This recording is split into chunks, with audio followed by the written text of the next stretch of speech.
mentioned earlier this morning, we've just been to BMW Welt, which is BMW World.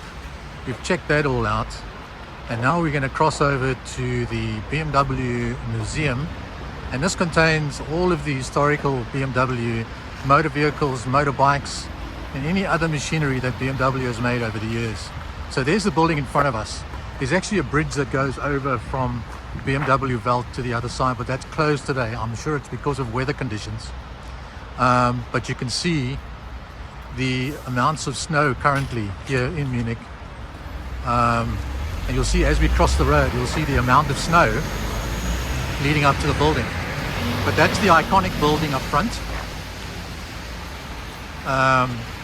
The little saucer or dome on the one side is the entry, and then the actual building next door is actually the BMW offices. Well, some of them are offices, the corporate head office of BMW. And so let's cross over and let's go over to the museum. Okay, here we go, crossing over. So we're going to walk up that little pathway. Let's just check out the amount of snow that has fallen here. Obviously scrape the roads to get it all clean. So yeah, just got to be careful I don't slip, fall. And they've got their little Christmas tree up already. And there is the building. Just zoom in for you so you can check it out. Alright, quite near the original Olympic Village. So quite convenient if you're staying in central Munich. Very easy to get to. Christmas tree like there is on the other side, BMW Welt. And you have an old 525i, or just straight 525 actually, standing outside next to the Christmas tree with a Christmas tree on top. So check this out. Isn't that cool? This is an old 525, no fuel injection in those days, next to the Christmas tree. And then of course the entrance to the BMW Museum behind us. Here you can see this dome shape next to the office tower. And this is really a nice display. I never owned one like this. Always wanted to, but I never got the opportunity to buy one. Yeah, 525. That's a straight 6 2.5 litre. No fuel injection at the time. This one's got a bit of rust on it down there, but not in bad condition if one doesn't take the rust into account. Yeah, and there's the tree again. And then on the other side, remember, that's BMW Welt. Okay, well it just started raining, and that means we might get a bit of snow, a snowfall. So there we go. So let's, and there's the iconic Munich radio tower or TV tower. So let's go into the museum. So here we see some of the company's first steps, one of the first vehicles. Quite a pretty little thing, looks like a Model T actually. There we go, quite cute. I've seen this on many other videos YouTubers have taken of the BMW Museum. And then of course the iconic BMW motorcycle, there we go, just check this out. It's got its own gear lever to change gears. Look how cool that is. Wow, it's a beautiful specimen. I have a beautifully preserved. Just a stunning motorcycle. Leather seat. Check out the old block brakes like we used to have on our bicycles. The changing of the gears. There we go. Really stunning piece.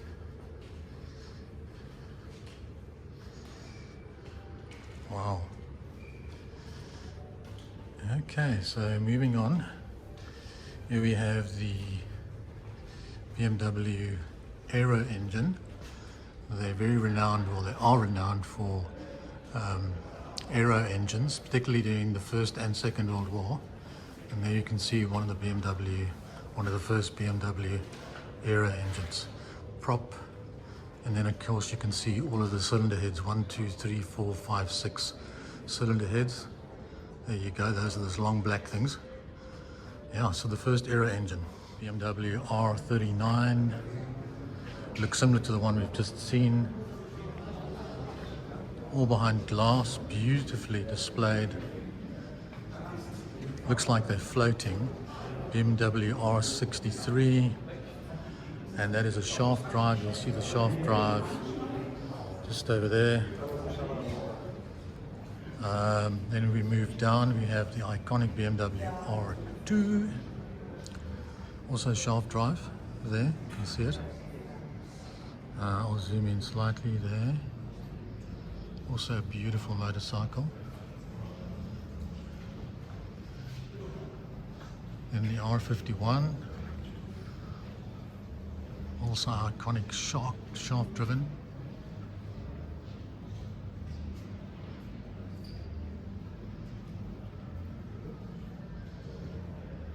And then further down you can see the old military motorcycle. I think that is probably the First World War.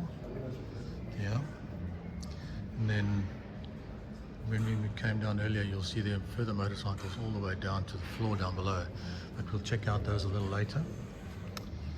And then the R68, very similar, fancy exhaust. The exhaust sits on top instead of down below.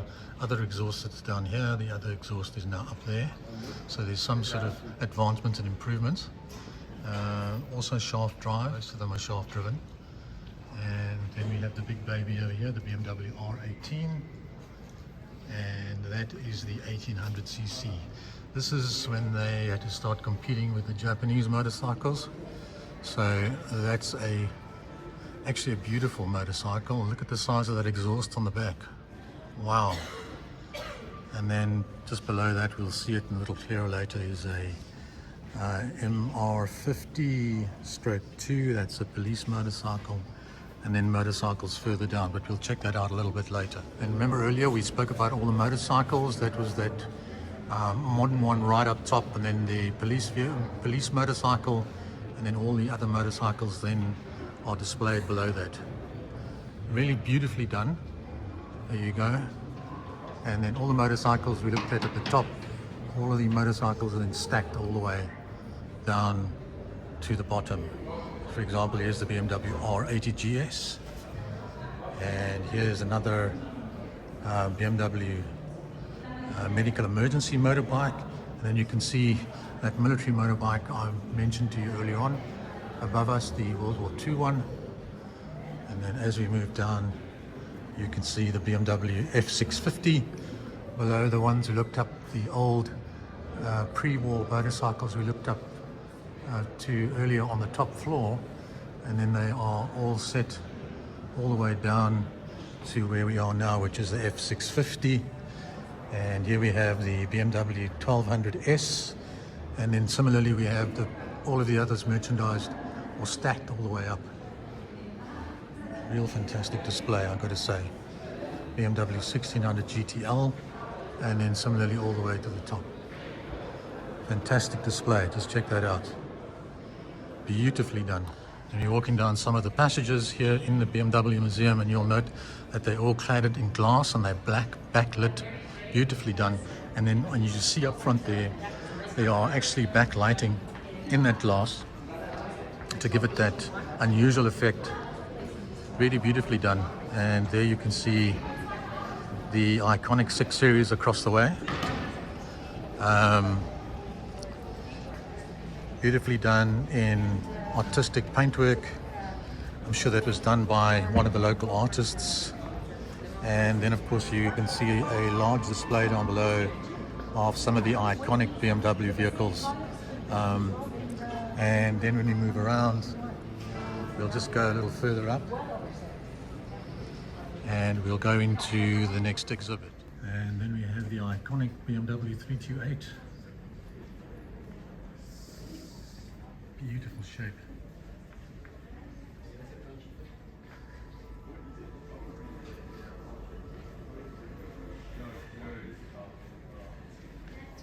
Check out that number plate. Must be backlit. Yeah.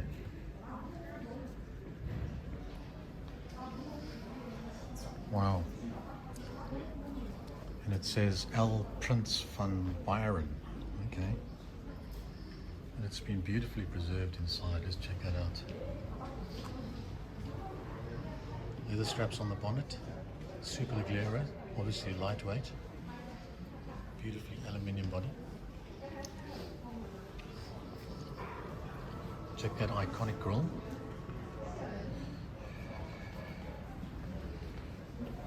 There's a beautiful motor car. Sure.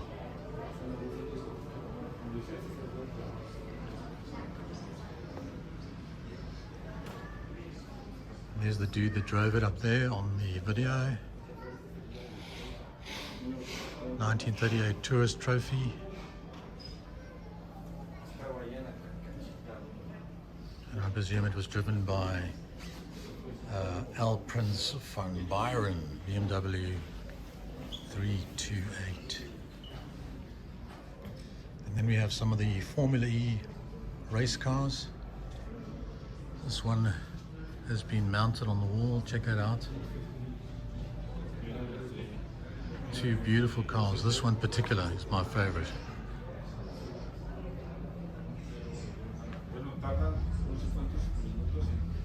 Really stunning. Some of the iconic BMW engines, all with their history displayed. M40, M3 engine with that massive carbon fiber air cleaner. And then the P75 BMW Motorsport engine. Just check out those carbs, beautiful. V12. And then we move on to the BT52 1983, and there you can see the turbocharger, huge turbocharger. It's almost the size of the engine. Wow. And then we move on, just multiple engines, all beautifully displayed. 30 CSL engine, that straight six, and the M10 racing car, 1967. BMW motorboat engine, B220. You can see the prop down below. Then the 1944 jet engine, built by BMW. Just check that out. There's the aircraft against the wall. It's the BMW 003 1944. Just check this out. Incredibly advanced then already. So I'm sure these engines were also put into the jet engines we all know very well of the Second World War. And there you can see all the working parts.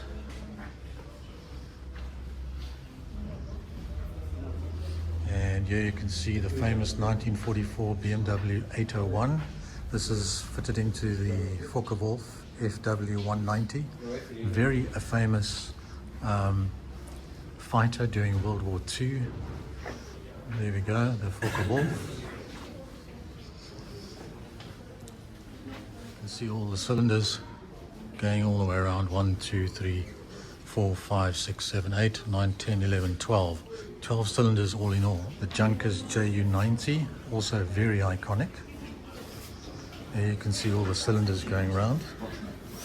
And then the Dornier 1926 was a seaplane. And just check out the size of this engine. And we have some of the frames of the now very famous battery car, the first BMW i3. There you can see it up on the wall. And this is the chassis design of one of the BMW 328s, all in aluminium. It's an artwork in itself. And there you can see on the wall the BMW M6 body, all in aluminium. There we go. And then you can see behind us, or in front of us, the 328 that we just looked at. And we can see from 1977 some of the incredible vehicles that have contributed to BMW's great success. 7 Series, the 6 Series, the 5 Series, and then a 3 Series. So these are some of the iconic moneymakers for BMW, stacked from the top to the bottom.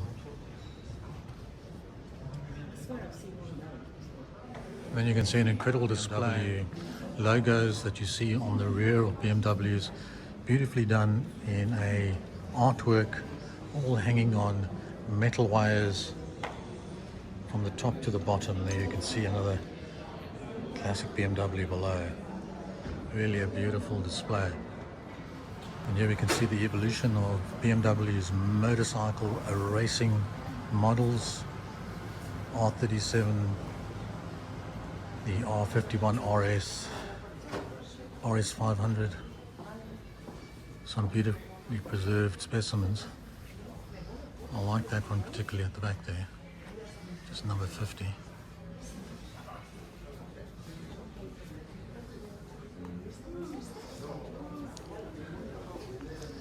Stunning exhibit. Look like they're all racing on the track. And we have the RS 500 racing sidecar. Check this out.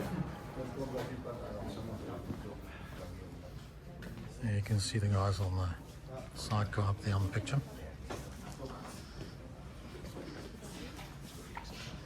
And BMW S1000RR. Super stock. And BMW 500CM Type 255. And just check this one out. Wow, check this job.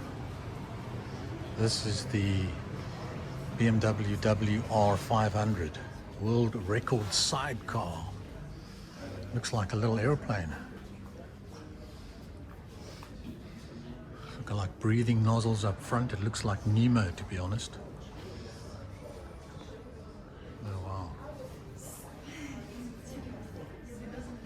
There we go. Then we have a similar one over here, which is the world record machine, the BMW WR500. So the dude sat in the front there or in the middle. You can see the little windscreen and you can see the wheels down below.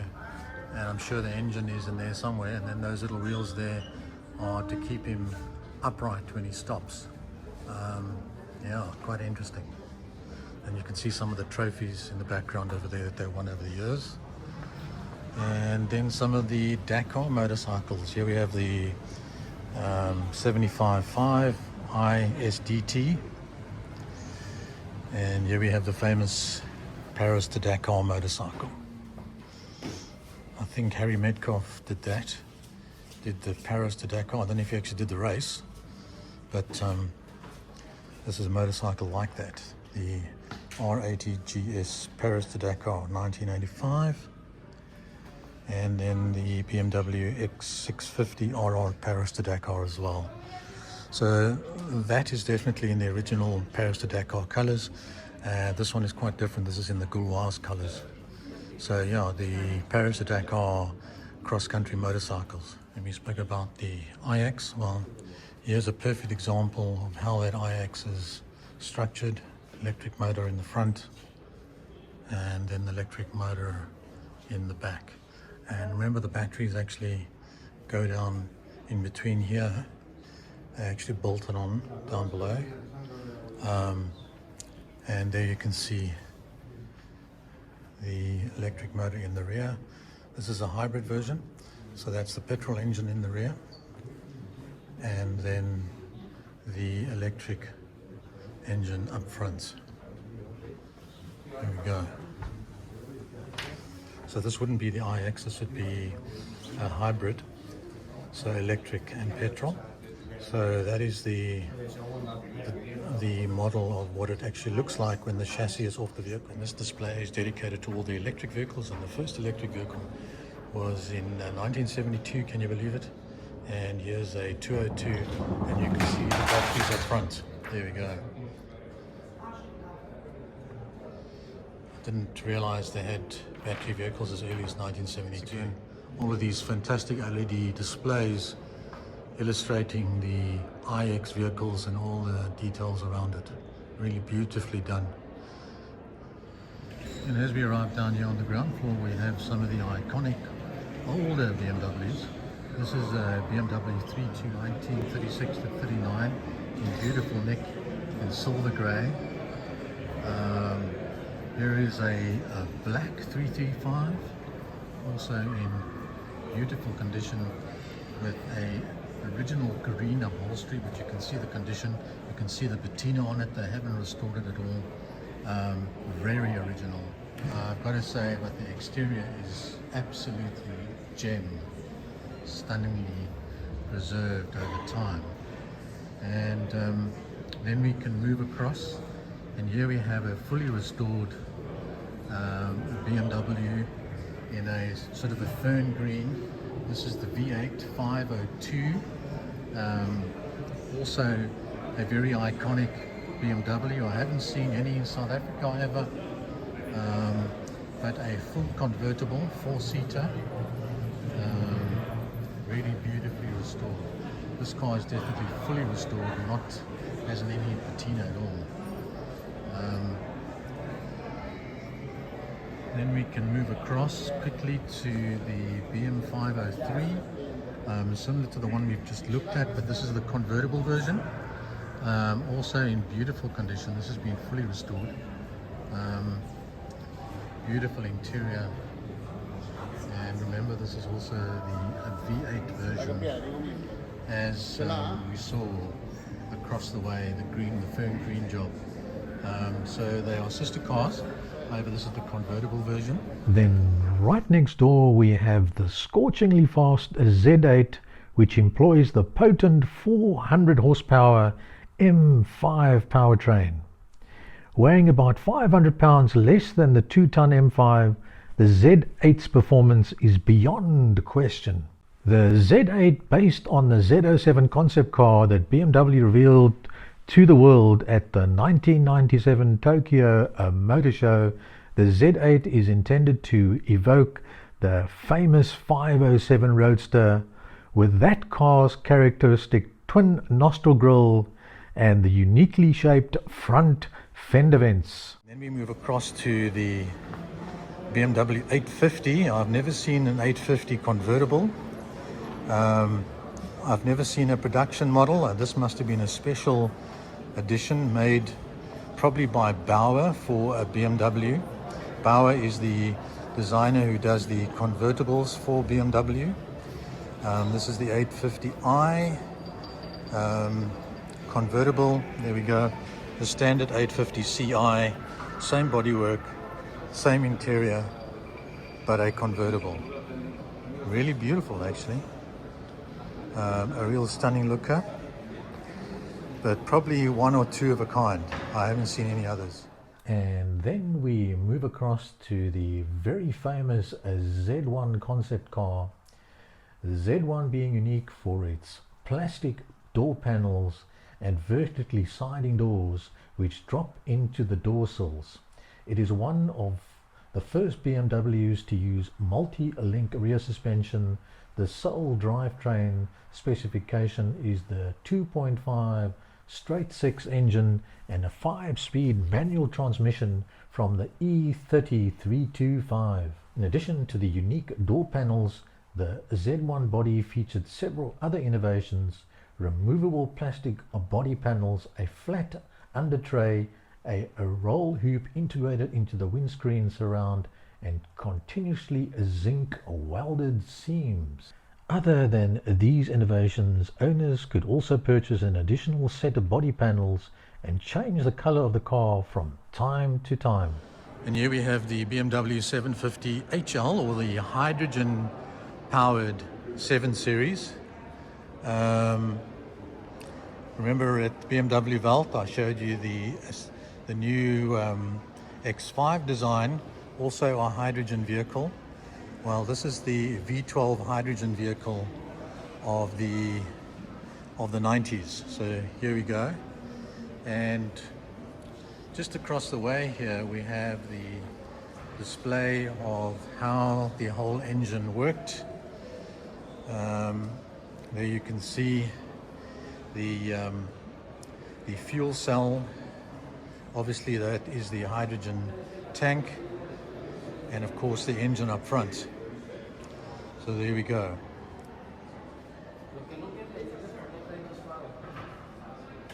Yeah, that's the gas in the back there. I'm not sure what this tank is, obviously processing something or other and feeding the power into the engine.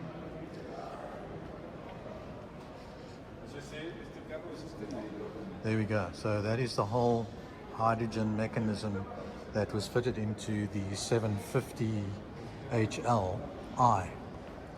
So there we go. So let's move on. So now we're going to go up. The building actually winds up to house the museum. So let's just wind up and check out all the exhibits. So here we go. Then we have the BMW i50i GVL, which is the four-seater version electric motor car. This has never been a production vehicle. This is purely a concept design. It's produced in 2009. Four-door version of the i8. And then we come across to the BMW touring vehicles, the M6 GT3, which is here cut in half against the wall. There we go. And then the Jägermeister M3, BMW 320 Turbo, Group 5 Jägermeister. A real beautiful car. Check out those back tires. Ish. And of course the back wing.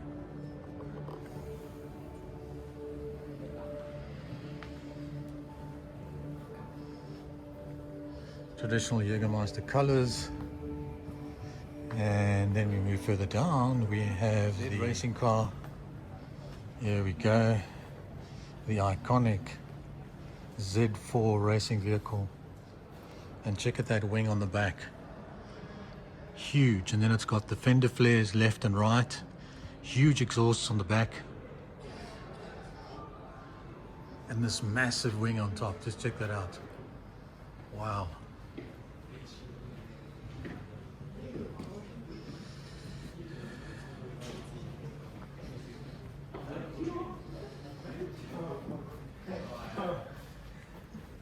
And then of course we have the iconic 30 CSL Ren Coupe, and then the M3 Group DTM 2 and 3. There we go.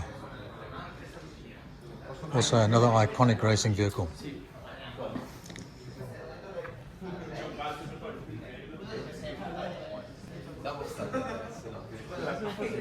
M4 DTM, Red Bull DTM.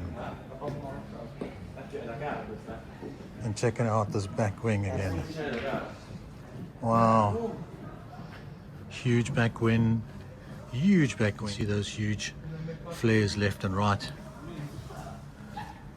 And I can't even see the exhausts. M Power. And here we have the BMW M display with all the M cars, the iconic M3 Sports Evolution.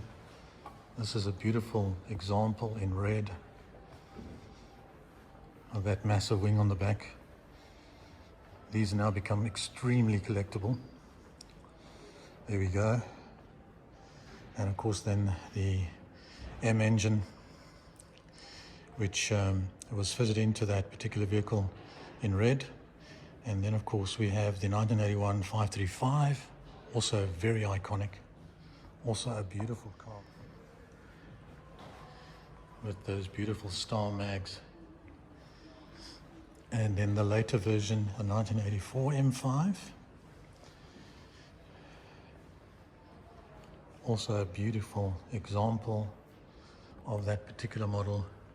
So you have the newer 84 model in silver, and then you have the earlier model in a darker blue. You'll note that the kidney grills are slightly smaller on the older model, the 81, and then the kidney grills are a different design, slightly bigger. They're more squared off on the 1984. So you have the the M3, you have the M535i, and then you have the M5 at the end. And then of course you have the engine, the M-Power M5 engine that was fitted to the M vehicles, well, the BMW 5 versions got this particular engine up front here. And then when we move around, 2011 M3 GTS in a beautiful Gunston orange, iconic bump on the bonnet, wing on the back. Of course, we have the 1990 BMW M Roadster in a beautiful blue, nice condition. And then of course we have 1979 the M1,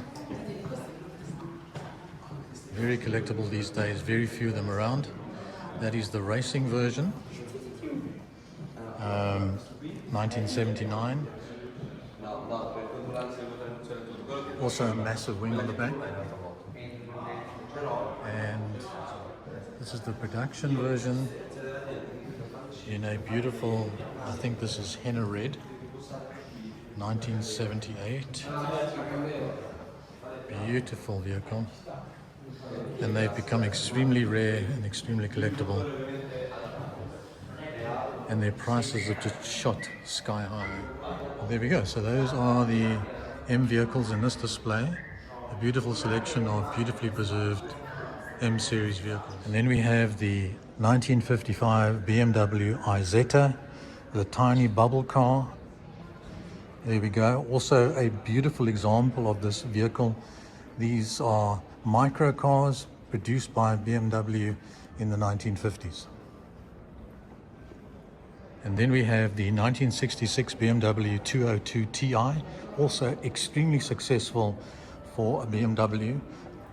The first two-door coupe, very successful entry-level BMW, and was a great success for the BMW Group. So there you go. That was a video on the BMW Museum here in Munich in Germany on one of the iciest winters in recorded history. And if you liked our video, don't forget to give us the thumbs up and don't forget to subscribe.